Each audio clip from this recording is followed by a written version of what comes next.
Señor y Dios Santo, gracias porque oramos a nuestro Padre. Gracias porque oramos a nuestro Padre que está en los cielos. Gracias, Señor, porque tú nos escuchas a través de tu Hijo Jesucristo. Y el Espíritu intercede por nosotros. Entonces, Señor, te agradecemos, enséñanos tu palabra, recuérdanos, ayúdanos, exhórtanos. Y, Señor, que cada día seamos más semejantes a tu Hijo Jesucristo. Que tu Espíritu Santo nos hable en el nombre de Cristo Jesús. Amén. Bueno, entonces, lo primero que yo quiero que veamos en esta oración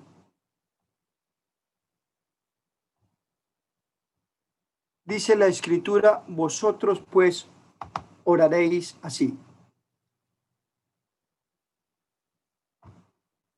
La oración, ¿a quién va dirigida? ¿Están viendo ahí? Bueno, va dirigida al Padre. Dice Padre nuestro, es un Padre propio, es una relación de padre e hijo, de hijo y padre. ¿A quién va dirigida?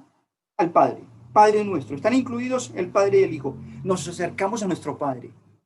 Qué interesante eso. Nos acercamos a nuestro Padre como un hijo, porque somos hijos desde el nuevo nacimiento. Él es nuestro Padre. Nos acercamos a la persona, a un Padre. Ahora, dice, Padre nuestro que estás ¿en dónde? En los cielos. Es interesante esa palabra, en los cielos. Estaba viendo en el libro de Esdras, y Esdras en el capítulo 1, cuando Dios despertó el corazón de Ciro, el rey persa, dice la Escritura, el Dios de los cielos me ha mandado que le edifique casa. Jehová de los cielos. Y me pregunté, ¿por qué lo nombra Jehová de los cielos? Padre nuestro que estás en los cielos. ¿Por qué?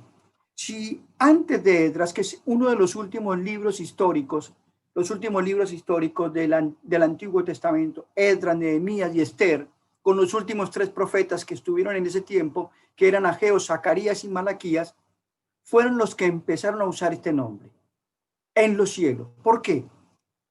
Porque si ustedes recuerdan, el Señor en Ezequiel capítulo 10 dice la Escritura que él habitaba en el lugar santo, en el lugar santísimo. Estaba habitando en el templo que creó este hombre de Dios, Salomón. Y dice la Escritura que se presentaba como la gloria de Dios, el Shekinah de Dios.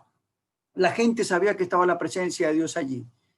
Pero un día, antes de que fueran cautivos a Babilonia, dice la palabra de Dios que él ya les había avisado por sus profetas que tenían que arrepentirse. Y un día, en Ezequiel capítulo 8, empieza a mostrarnos cómo la gloria de Dios primero subió al templo. Esperó allí un tiempo. Yo pienso que esperó en ese momento para que se arrepintiesen. No lo hicieron. Ezequiel más adelante dice que la gloria de Dios se fue hacia el lado de las murallas y esperó allí. No se arrepintieron. Y por último, la gloria de Dios se quedó en el monte de los olivos y estuvo allí esperando que se arrepintiera su pueblo, pero no se arrepintieron y la gloria de Dios, dice el profeta Oseas, se fue al cielo. De allí fueron al cautiverio y por eso Esdras dice que la gloria, que es el Dios de los cielos, o sea, dijo, va al cielo. Pero ¿qué sucede? Esa gloria de Dios la volvimos a ver. ¿Cuándo? Cuando Jesucristo entró con el látigo al templo, a limpiar ese templo sagrado que aquellos fariseos y escribas habían contaminado. Y la Escritura dice en Juan 1:14, dice que vimos su gloria como del unigénito. Al Padre lo conocemos por el Hijo. Esa gloria volvió a habitar, pero la Escritura dice, resucitó, ascendió al cielo y está en la presencia de Dios. Intercede por nosotros, Jesucristo. Y nosotros oramos al Padre, Padre nuestro que estás en los cielos. Qué importante es reconocer a quién oramos, porque lo más importante es quién es el Dios al cual le servimos, al cual conocemos. No es lo mismo el Dios que pinta el humanismo al Dios al servimos, al cual oramos. Oramos a nuestro Padre que está en los cielos. Ahora, Padre nuestro que estás en los cielos, dice el versículo 9. Santificado, dice, santificado sea tu nombre. Estamos orando a un Dios santo. Tenemos que reconocer eso. Estamos orando a el Padre Santo que está en los cielos. Santificado sea tu nombre. Oh, qué lindo es estudiar los nombres de Dios. Qué lindo es estudiar los nombres de Dios desde el Elohim, desde Génesis capítulo 1. Desde el Dios creador. Desde el Dios creador hasta cuando Abraham ofreció como el Dios proveedor. También el Dios que es mi estandarte, el Dios de la victoria.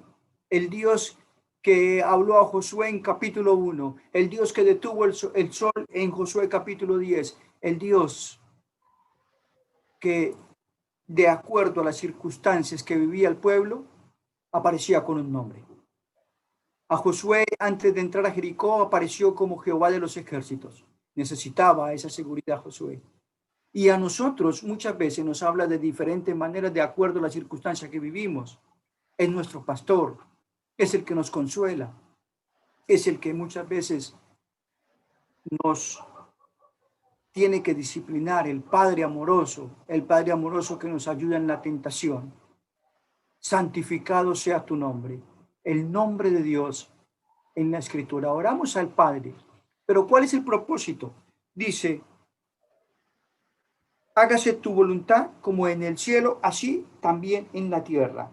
Tiene un propósito, que se haga la voluntad de Dios. La oración tiene el propósito de que se haga la voluntad de Dios.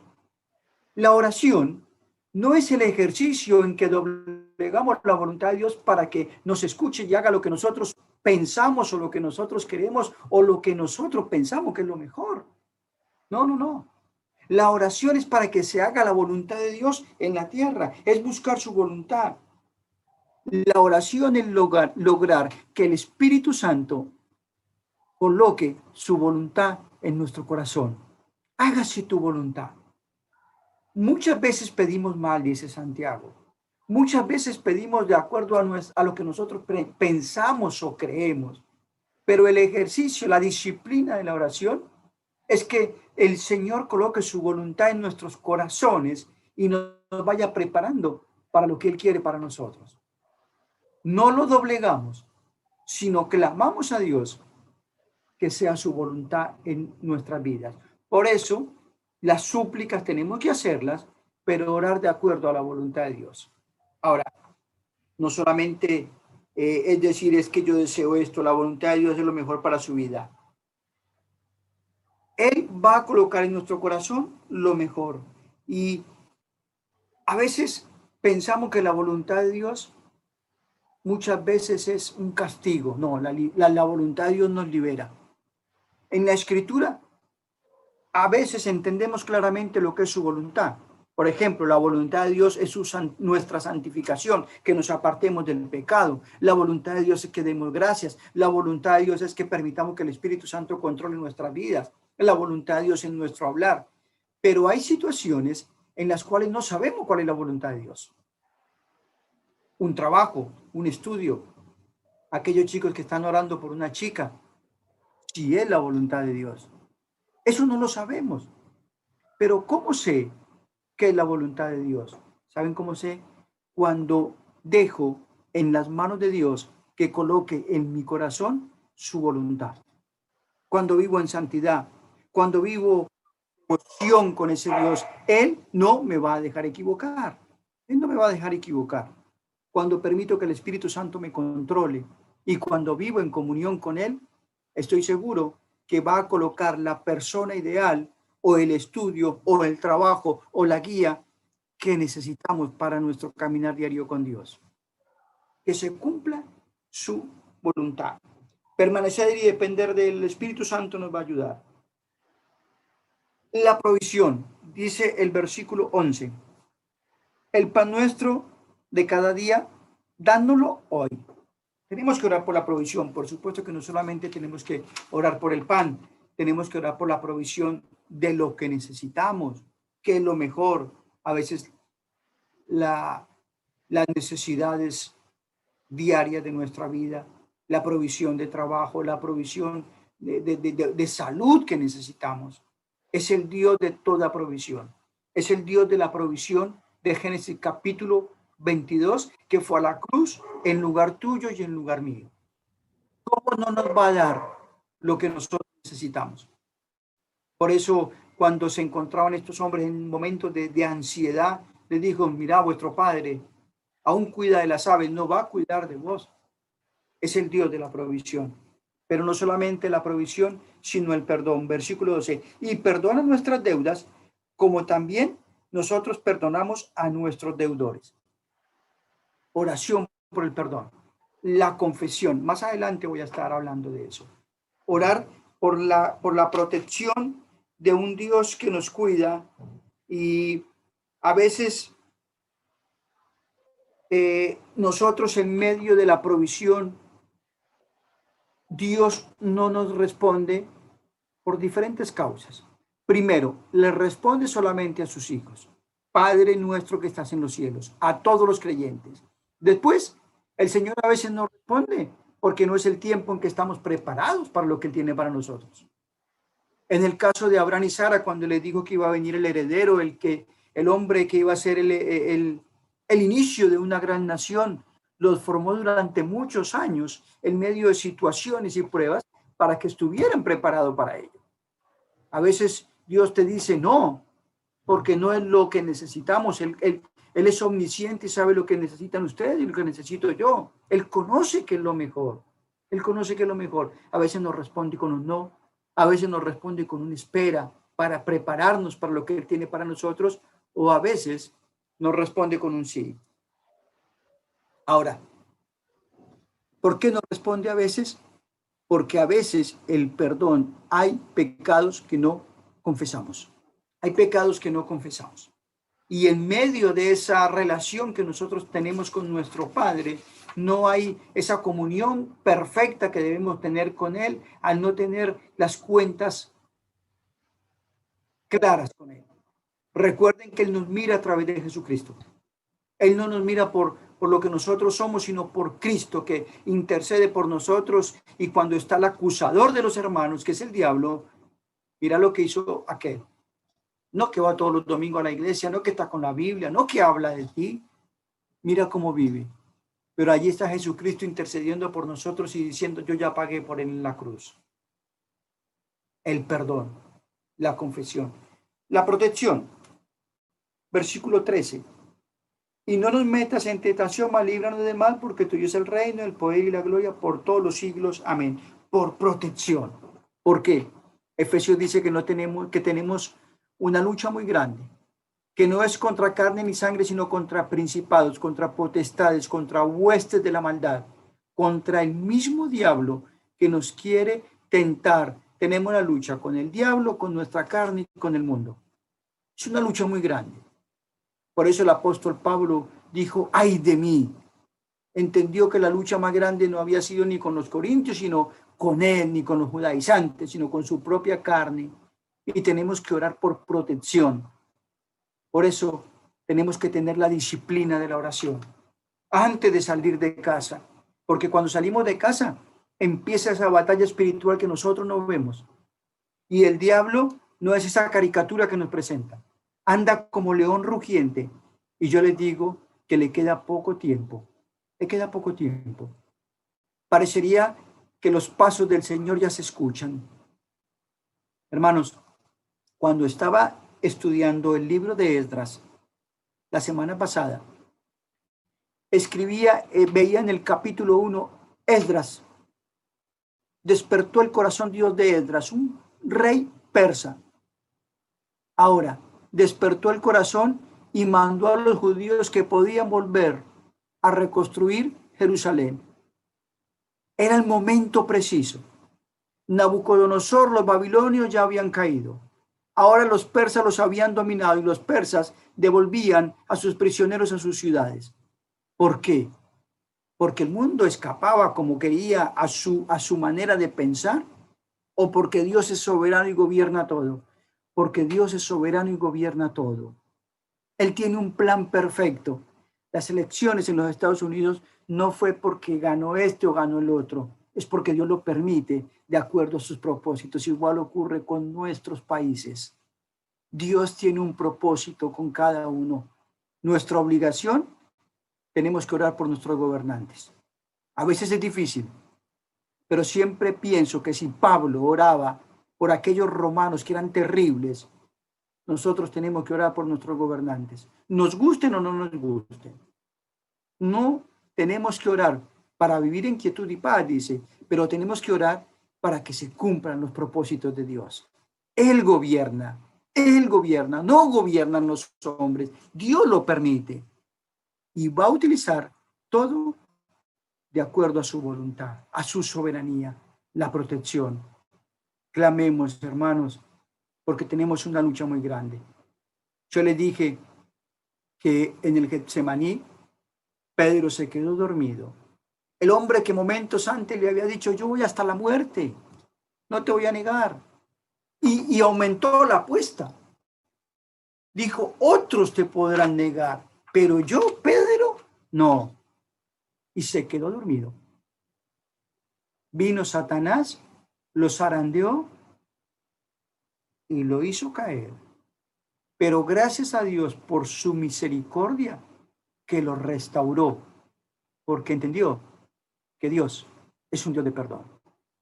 La alabanza en la oración, versículo 13. Y dice la escritura, después de hablar, porque tuyo es el reino y el poder y la gloria por todos los siglos de los siglos. La alabanza en la oración. Alabar a Dios. El Señor nos llama a que le alabemos, a que le adoremos.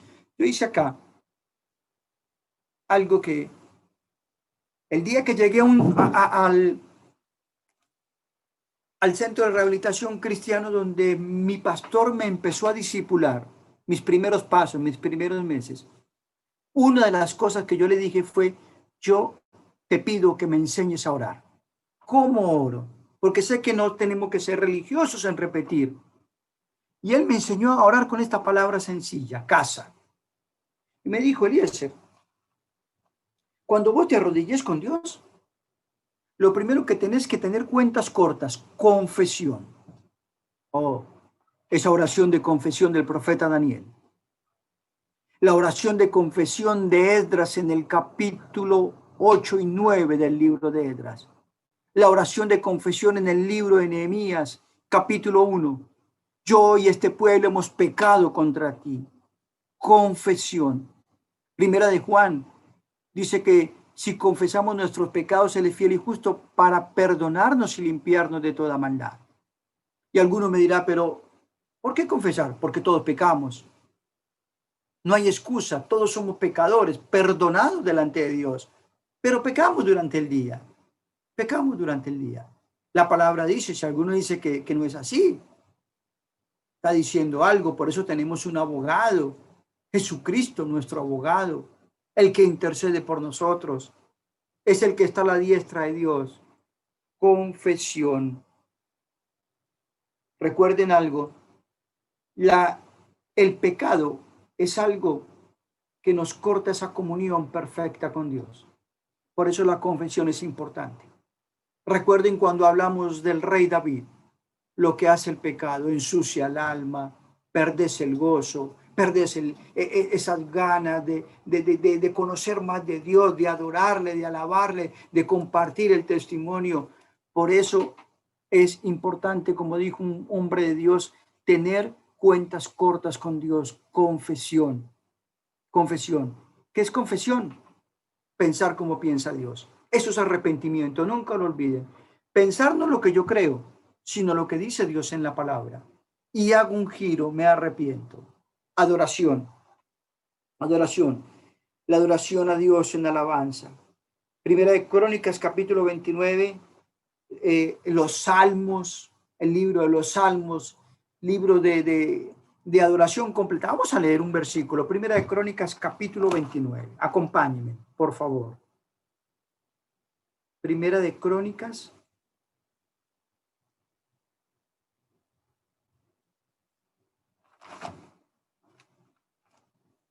capítulo 29.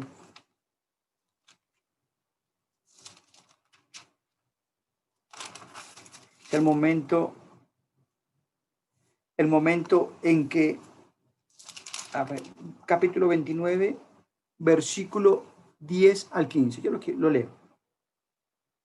Asimismo se alegró mucho el rey David y bendijo a Jehová delante de toda la congregación y dijo: David, bendito seas tú, oh Jehová, Dios de Israel. Tuyo, oh Jehová, la magnificencia, el poder, la victoria. Tuyo, oh Jehová, es el reino. Versículo 12, las riquezas y la gloria proceden de ti.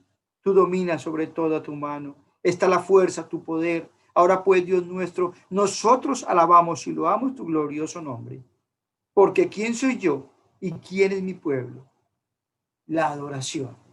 La adoración. Antes del servicio está la adoración.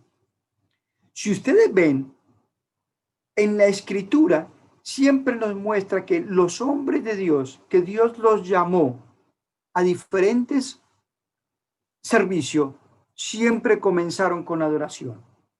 Cuando Dios le pidió a Noé que se metiera en aquella barca, que confiara en él, que con todos aquellos animales, con su familia, tan pronto descendieron de aquella barca, ¿qué fue lo primero que hicieron? El altar de adoración. Altar de adoración. Abraham, cuando lo sacó de Ur de los Caldeos, dice la escritura que le llamó, le dijo: vas a ser de bendición. Génesis capítulo 12, vas a ser de bendición. Bendeciré a los que te bendijeren, vas a ser una gran nación. Y dice la escritura que este hombre, desde allí, un hombre que salió de Ur, una ciudad pagana, después del llamado, empezó a conocerse por los altares y las tiendas. El primer altar en Siquén, encino de Moré, donde entendió que sus fuerzas iban a depender del conocimiento que tuviera de Dios. Adoración. Después emprendió grandes cosas, pero Abraham entendió que antes del servicio se adora. En Esdras lo vi de nuevo. En el capítulo 3 de Esdras, antes de volver a reedificar aquellos cimientos del templo, colocaron el altar del holocausto para adorar a Dios. Súplica. Génesis capítulo 24, versículo 12, después lo pueden leer. Juan capítulo 15. Juan capítulo 15, la vid y los pámpanos. Es un capítulo hermoso. Yo soy la vid verdadera y mi padre es el labrador. Todo pámpano que en mí no lleva fruto lo quitaré, lo limpiaré para que lleve más fruto. Ya vosotros estáis limpios, dice por la palabra que os he hablado. Separados de mí, nada podéis hacer. Pedid y se os dará. Juan capítulo 15 nos enseña que tenemos que suplicar a Dios. Tenemos que suplicar a ese Dios grandioso que tenemos. Por eso Pablo pedía porque se oren, para que se abran puertas, para que pueda predicar una palabra clara. Oren para que se cumpla la voluntad de Dios. Súplica. Hermanos, recuerden, en el evangelismo, la obra es de Dios. Tenemos que suplicar para que el Espíritu Santo convenza de pecado, de justicia y de juicio. Pero también suplicar, enseñarle al discípulo que tiene que suplicar al Espíritu Santo. Y por último, acción de gracias, gratitud. Mi pastor me dijo, si hay algo que los cristianos, en esos primeros meses de discipulado, que los cristianos nos olvidamos, es de agradecer. Y nos olvidamos y tenemos que agradecer a Dios por cada situación, pruebas, luchas, pero ser agradecidos porque Él conoce lo mejor para nosotros. Agradecimiento, acción de gracias. Hay varios versículos que nos enseñan cómo ser agradecidos. ¿Qué le enseñamos a nuestros discípulos? Lo primero, seguridad de salvación, para que tengan esa paz. Después le enseñamos que el pecado tiene sus consecuencias, no podemos vivir como nosotros queremos, porque hay disciplina, pero que también hay recompensas para el que vive de una manera como Dios quiere. le enseñamos lo que es prioridad en la vida nuestra y en la vida de estos nuevos creyentes, la oración.